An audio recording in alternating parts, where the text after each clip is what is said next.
Olá! Tudo bem aí, pessoal do outro ladinho? Olha aqui, Adriana, agora. Agora eu tô gostando do negócio, viu, pessoal? Agora eu tô adorando esse negócio de podcast, né? Muitas pessoinhas aí tá. Ô, Adriana, por que você não tá fazendo podcast? Ora essa! Tá todo mundo aí hoje virou moda, né? Aí a Adriana falou o seguinte: vamos lá também, vamos montar aí a nossa estrutura. Eu já tenho até aqui, ó, microfonezinho para os nossos convidados que logo, logo já estarão chegando aqui também para conversar com a Adriana, né? Mas hoje eu estou aqui sozinha. Por que eu estou sozinha aqui nesse podcast? Porque eu quero conversar com você aí do outro ladinho um pouquinho a respeito ainda deste assunto da reforma tributária. E por que esse assunto é tão importante? Eu já gravei vários outros vídeos, já disponibilizei nas minhas redes sociais, já disponibilizei aí no meu canal do YouTube, né? Só não tinha disponibilizado ainda o podcast para conversar um pouquinho mais com vocês aí sobre este assunto, né? Então, a Adriana, que sou eu, Adriana Ferreira, eu sou do canal Ferreira WA, aí do YouTube, né? Lógico, é evidente. E eu sou especialista tributária, né, gente? Poxa vida aí, há mais de 30 anos, atuando somente na área tributária. Olha, mais de 20 anos aí, desses 30 anos, mais de 20 anos, eu atuando aí no ramo da construção civil, ajudando os coleguinhas das construtoras, né? Eu também sou palestrante de cursos, diversos cursos tributários aí, inclusive já palestrei aí vários destes cursos para a Universidade Sinduscon do Estado de São Paulo, inclusive este ano eu retornei novamente, já palestrei uns 2 cursos para eles também, né? Eu estudei um bom tempo para o concurso de auditor da Receita Federal do Brasil, né? Eu pretendia ser a auditora lá da Receita. Eu estudei uns 3 anos, gente, full time. Fui lá no Damásio Educacional, estudei um ano. Fui na Central de Concurso, estudei mais um ano. Fui lá, fiz a minha pós-graduação em Direito Tributário. A minha formação é bacharel em Ciências Contábeis, né? Fiz outras pós-graduações também ali. Uma não concluí, que deu um problema na época aí, mas não concluí, mas eu estudei os 8 módulos todos no tributário. Então, gente, tudo isso, né, é só para que vocês já comecem também a entender o porquê destas minhas opiniões, que às vezes algumas pessoas acham que eu sou contrária a algumas coisas. E principalmente sobre este assunto que nós vamos conversar aqui um pouquinho, que é a respeito da reforma tributária. Qual a minha opinião sobre este assunto? Por que eu falei que, no meu entendimento, o texto não deveria ter sido aprovado desta forma, né? Então, assim, eu vou conversar com vocês agora. É claro que aí eu vou pedir a paciência, porque é um pouquinho demorado, é diferente, né, dos outros vídeos aí, que a Adriana vai lá, é alguns minutinhos, isso, aquilo. Mas eu preciso dar aqui o meu posicionamento, para que vocês saibam o porquê, o que eu estou enxergando, apesar de a gente não ter visualizado cálculos na realidade, né? O que nós visualizamos aí com este projeto da reforma tributária, nós visualizamos, vamos chamar assim, a parte teórica, a parte da teoria, né? Então, assim, não se mostraram para nós brasileiros aí o procedimento de cada item ali, como que isso vai funcionar. E é por isso que a Adriana do lado de cá, como eu falei para vocês, né? É por ser tributarista há tantos anos. Vocês podem olhar aí nas minhas redes sociais, dê uma olhada aí no canal do YouTube, né? Eu tenho mais de 2.000 vídeos aí, gente. Todos os temas tributários, aquelas pessoas que falam, inclusive, né, às vezes lá em algumas redes sociais, falam: a senhora não sabe de nada, não sabe nem o que está falando. Aí eu só falo: vai lá, dê uma olhada no meu canal Ferreira WA lá no YouTube, pode pesquisar que só tem Ferreira WA, sou eu. Inclusive, essa marca é patenteada. E aí vocês tirem as suas próprias conclusões, né? E aí eu acredito que aquelas pessoinhas que vão lá e dar uma olhada nem retorna para falar que eu não tenho propriedade para conversar sobre o assunto, beleza? Então, meus amores, vamos aqui, vamos conversar um pouquinho. Eu vou dar hoje, assim, um pequeno resumo de como funciona a nossa carga tributária hoje no nosso país. Eu vou falar apenas em relação a esta parte que está dentro desta reforma tributária. E depois vocês podem aí tirar as conclusões de vocês, né? Basta vocês analisarem, falar, opa, peraí, mas se aqui estava assim, vai para esse caminho, isso, aquilo, tal, o que poderia, de uma certa forma aí, impactar, né? O que impactaria aí em relação a este assunto? Então, vamos lá. Olha como funciona hoje, por exemplo. Vamos conversar hoje, neste momento, para abrirmos aqui a nossa história sobre essa reforma tributária, vamos conversar aí sobre dois tributos que são os mais importantes, vamos chamar assim, a meu ver, são os mais importantes hoje aí, que são as contribuições do PIS e da COFINS, né? Por que você diz que eles são mais importantes do que o ICMS, do que o ISS, mais importante do que o IPI, que também está no meio da história? Não é isso, gente. É assim, todos são importantíssimos, não tenha dúvida disso. Esses tributos são os impostos, né? Esses tributos aí são os impostos que gerenciam, né? Então, o PIS, a COFINS, o IPI, nós estamos falando aí de 3 tributos que pertencem à União Federal, né? A Constituição Federal de 88, ela deu este benefício aí, benefício não, né? Foi concedida à União Federal para que ela ali pudesse instituir, né, esses tributos federais, não são só esses, tem outros também na listinha, claro, mas estes aí, então, a União Federal, ela tem o poder, sim, Constituição Federal, ela pode ir lá e instituir a tributação do PIS e da COFINS, né? Instituir e cobrar, né? Agora, o IPI também está na Constituição Federal? Também está, sim. E é poder aí da União Federal, né? De também constituí-lo e cobrá-lo.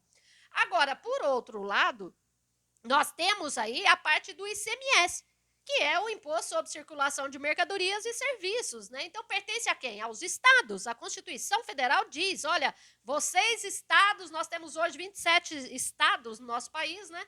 E vocês aí que ficarão a cargo de poder instituir e cobrar este tributo. Beleza, estados? Está pensando que a Constituição Federal não olhou para os municípios, onde todos nós vivemos aqui? Porque, na realidade, a gente vive nos municípios, né? Nós temos mais de 5 mil aí municípios no Brasil. E o que acontece desta forma, né? A Constituição Federal falou, peraí, eu vou deixar você instituir aí o ISSQN, o Imposto sobre Serviço de Qualquer Natureza. É um dos principais. Agora você vai falar, Adriana, são só esses tributos que o Estado pode cobrar, o município, a União Federal? Não, mas eu estou apenas falando destes, que é o que envolve a reforma tributária. Então, vamos começando aqui hoje pela tributação do PIS e da COFINS, como ele funciona, né? Hoje nós temos aqui no nosso Brasil, nós temos 3 sistemáticas de tributações aí dos nossos tributos federais. Nós temos aí as empresas, né, do lucro real, são aquelas empresas que a gente chama até de grande porte, apesar que tem empresas também de pequeno porte, que às vezes, dependendo aí, vale a pena tributar pelo lucro real, não vem ao caso aqui eu explicar o que seja isso agora, mas no meu canal tem vários vídeos que eu explico aí, né, o que vem a ser o lucro real, lucro presumido, o simples nacional, etc, etc. Mas só para vocês entenderem. Então, nós temos aí a sistemática de tributação desse PIS e COFINS pelo regime tributário não cumulativo.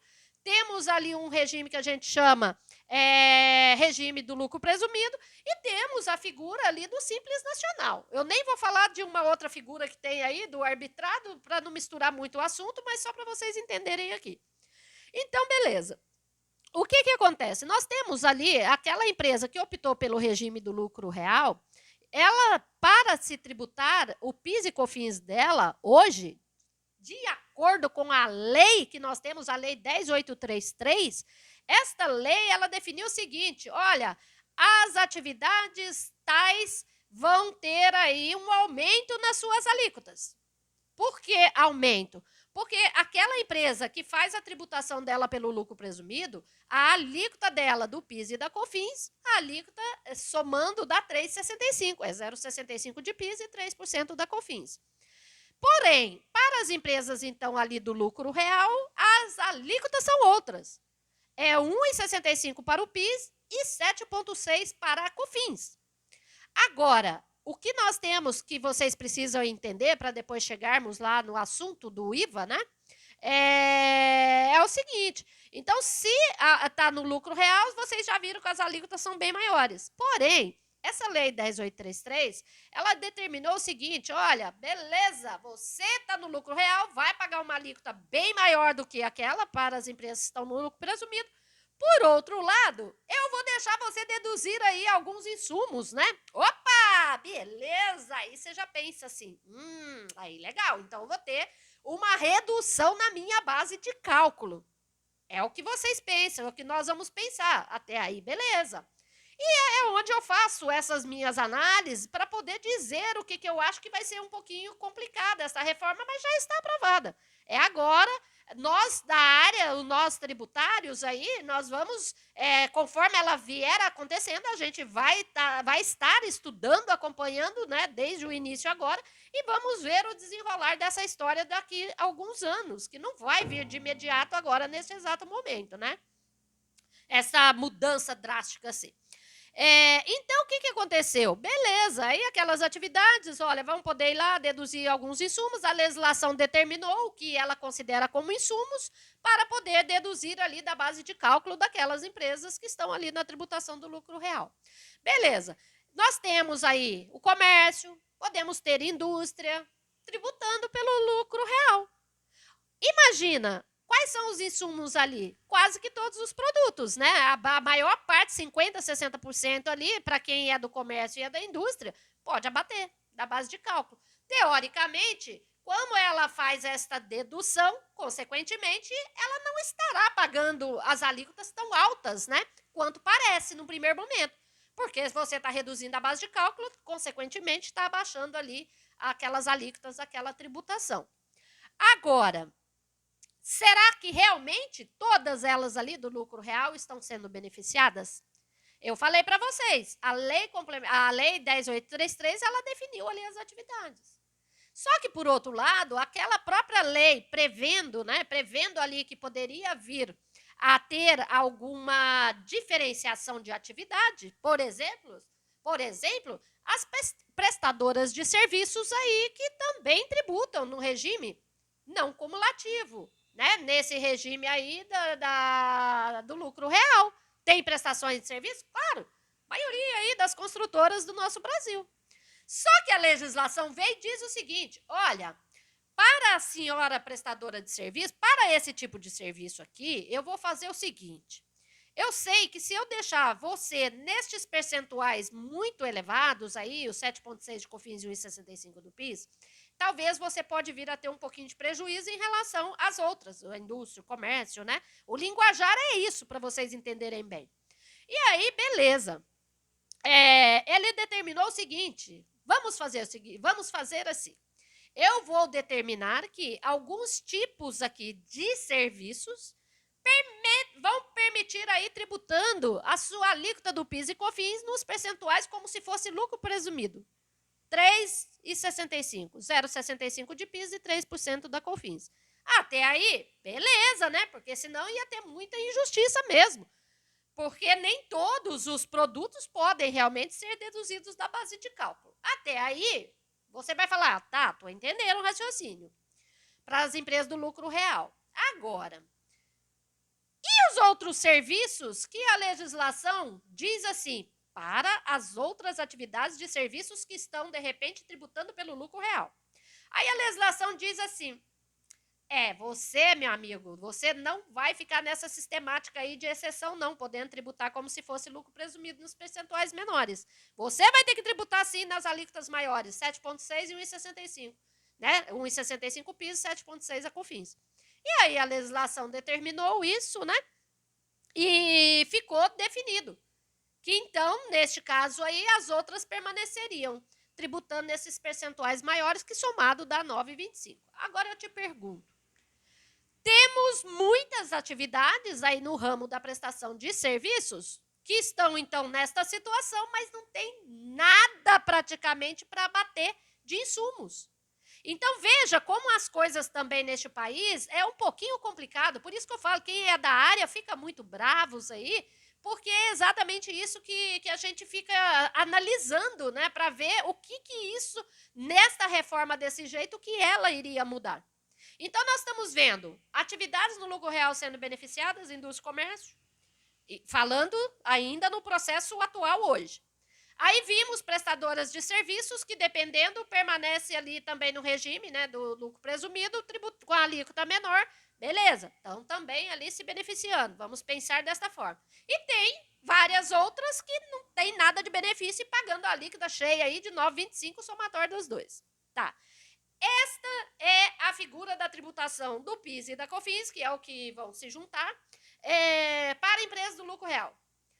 Agora, tem também, na nossa legislação, lá as empresas que optam pela tributação do regime do lucro presumido.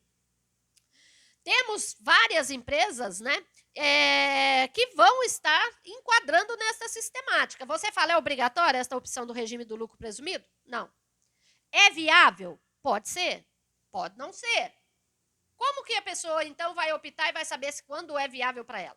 Primeiro, tem que atender alguns requisitos. Tem um limite lá de faturamento anual, né? Para que a empresa possa fazer a sua apuração lá pelo lucro presumido.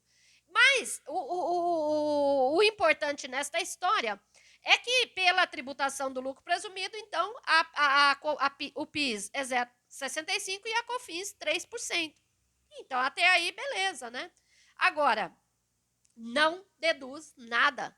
Então, no momento que a empresa está tributando nesta sistemática, não há o que se falar de reduzir base de cálculo igual lá no lucro real, que eu expliquei. Não faz nem sentido, né? Porque as alíquotas também já são menores. Então, assim, tem construtoras, por exemplo, né? Às vezes aí tem determinados tipos de prestadoras de serviços que se enquadram nessa sistemática do lucro presumido.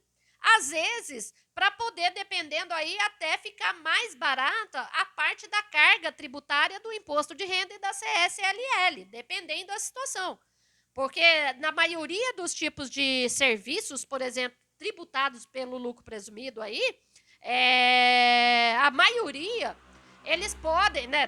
Vamos citar aqui que é a minha área, a construção civil. Então, vamos supor, aquela construtora vai optar pelo lucro presumido, ela está dentro dos requisitos, beleza, esse ano vai tributar assim, se assado, vai pagar 3,65 de PIS, mas ela é uma construtora, ela se utiliza de materiais, loca equipamentos para executar a sua obra, assim, se assado.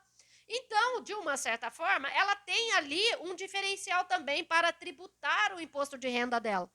Tem uma base de cálculo que a gente chama, né, uns percentuais que são aplicáveis para reduzir a base de cálculo do IRPJ e da CSLL para essas situações aí que estão no lucro presumido. Agora, diversas outras atividades da prestação de serviços aí, eles acabam tendo uma base de cálculo maior, que aí é 32% a redução da base de cálculo para o IRPJ e a CSLL. Por que eu só estou te explicando esses dois tributos? Para vocês começarem a entender um pouquinho a diferenciação de uma empresa tributada pelo lucro real e a outra pelo lucro presumido. Então, assim, mas o foco nosso são as contribuições PIS e COFINS aqui. Então, beleza, já entenderam que as empresas do lucro presumido, então, vai ter essa tributação aí de 3,65 do PIS e a COFINS juntas.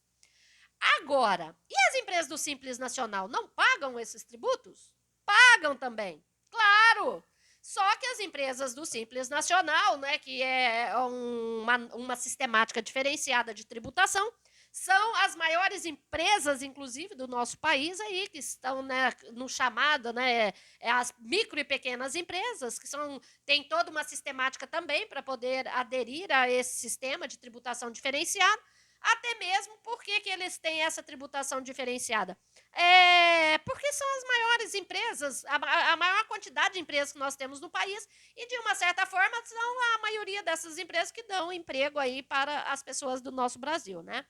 Então, elas também pagam, só que elas pagam sobre percentuais diferenciados, pagam dentro de uma única guia lá, junto com os demais tributos daquela atividade, daquela empresa, do Simples Nacional, seja ela do comércio, seja da indústria, seja da prestação de serviço, então cada um paga. Mas estão pagando lá também o PIS e COFINS lá dentro. Então, Esta primeira abertura é para que vocês entendam os regimes que nós temos hoje de tributação. Repito, tem mais um outro quarto que acho que não vem ao caso aqui agora, senão complica um pouquinho mais. Mas são esses três, então, que nós temos, né? Pagamento de PIS e COFINS, lucro real, lucro presumido e Simples Nacional. Agora, quando nós vemos aí, né? Igual tá lá, eu li o projeto-lei, eu fui lá, dei uma olhada em tudo, né? Então, pretende, né, esta unificação aí do IPI, do PIS e da COFINS, criando lá, né, aquela contribuição, a contribuição sobre bens e serviços, que aí enquadrariam estes, e depois criando o outro, né, que seria o CBS, que eles já estão chamando até de CBS, que seria a contribuição, né, o CBS, que seria o IBS, Adriana. Opa, não confunda. Ó, já estou até confundindo, né? Vamos lá, repetindo. Então, o primeiro seria o CBS, que é para unificar o PIS e o COFINS, e o IPI, que seria a contribuição sobre bens e serviços, e aí criando a outra que eles estão chamando de IBS, que seria o que esse IBS? Seria o imposto sobre bens e serviços, né? E ali, neste IBS, entrariam ali a tributação do ICMS e do ISS-QN.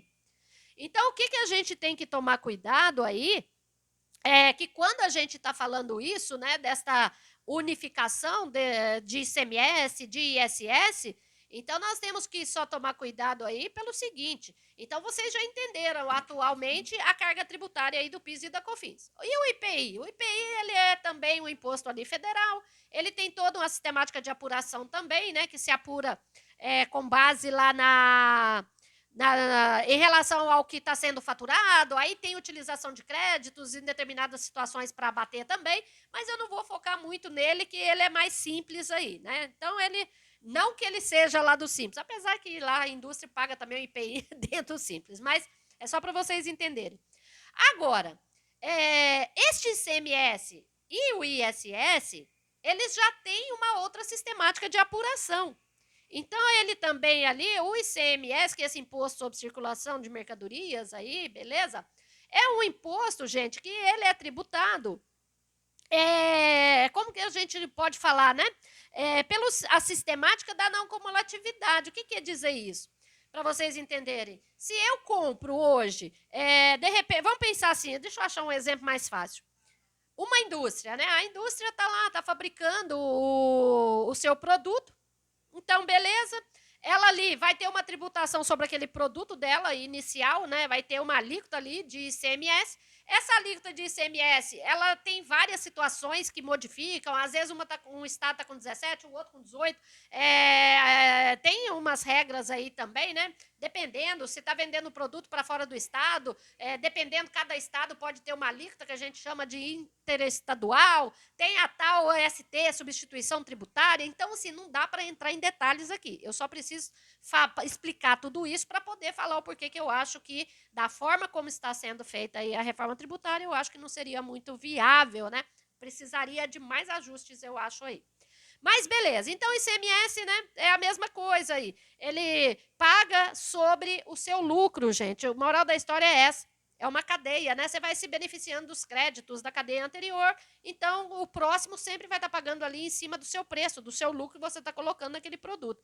E assim sucessivamente. O ISS já é um imposto aí municipal. É um imposto que ele não pode ter alíquotas nem inferior a 2% e nem superior a 5%. Eu não vou entrar muito em detalhes, porque é bem complexo. Para vocês terem uma ideia, um curso meu do ISS, 2 horas, só para explicar o ISS aí na construção civil. Mas para vocês entenderem o raciocínio, né? Então, praticamente no Brasil todo, acaba aí que a maioria dos municípios aplica ali um percentual de 5%, né, do ISS. Tem base de cálculo reduzida, tem um município que permite, tem outro que não permite deduzir materiais, o outro não vou entrar em detalhes, só para vocês saberem. Moral da história, então se eles já estão pensando, aí eu dando joinha aqui porque já estão aqui me chamando, mas eu já vou encerrar aqui. Então, pessoal, o que acontece é que nós temos que entender assim, vocês viram que eu expliquei cada tributo aí resumidamente, claro, para vocês pegarem o raciocínio, mas são várias situações, né, de atividades. Agora, Quando a gente fala tá unificando, tudo bem, cada um tá pagando, vai pagar um imposto único, eles estão falando que acredita que não vai passar esta alíquota, né, acima de 30, deve ficar em torno de 20, 25. E aí, neste caso, o que acontece aí? Quando a gente está falando, colocando uma alíquota num percentual desse, quando eu venho fazer os cálculos aqui, olha, do lucro real nessa sistemática aqui, ele estaria pagando tanto. Ah, essa outra. Inclusive, eu ainda coloco os demais tributos que as empresas têm que pagar também, né? Mas em relação a estes aí, eu vou lá e faço o cálculo e falo, pô, mas essa aqui estava pagando isso, agora vai passar a pagar isso. Essa aqui está nessa sistemática de tributação, está pagando isso hoje e passando para lá vai pagar isso. Então, assim, é por isso que eu falo que, na minha opinião, e outro, né, ainda vai ser criado indiretamente mais algumas outras tributações aí, de, né, aquelas outras situações que estão lá no projeto, né, criar-se um imposto, né, de repente para situações aí, como é que chama agora?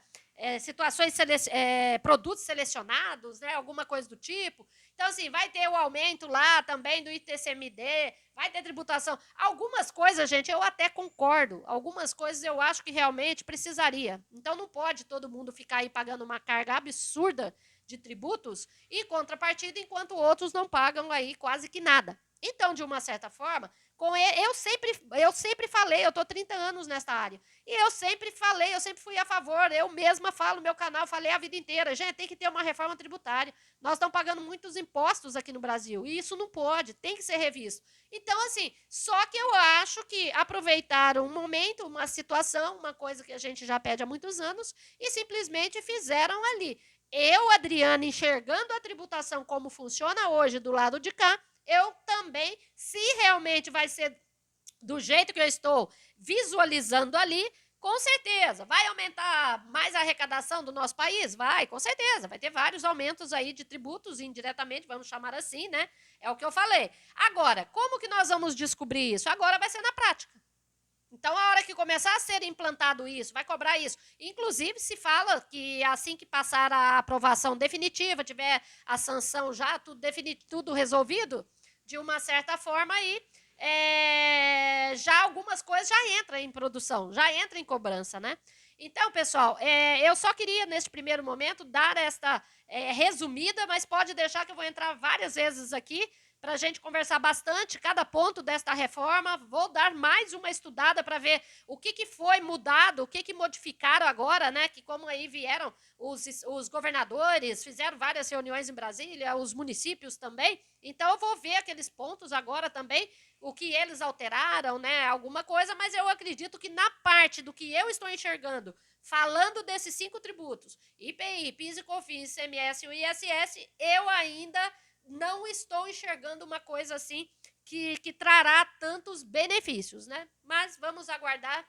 Eu agradeço vocês aí e vamos juntos aí, que a Adriana ainda tem muitas informações. E eu aproveito para convidá-los. Vai dar uma olhadinha lá no meu canal Ferreira WA, lá aqui na descrição vai ficar esse podcast gravadinho, pode ir lá, tem os links, vai na Hotmart.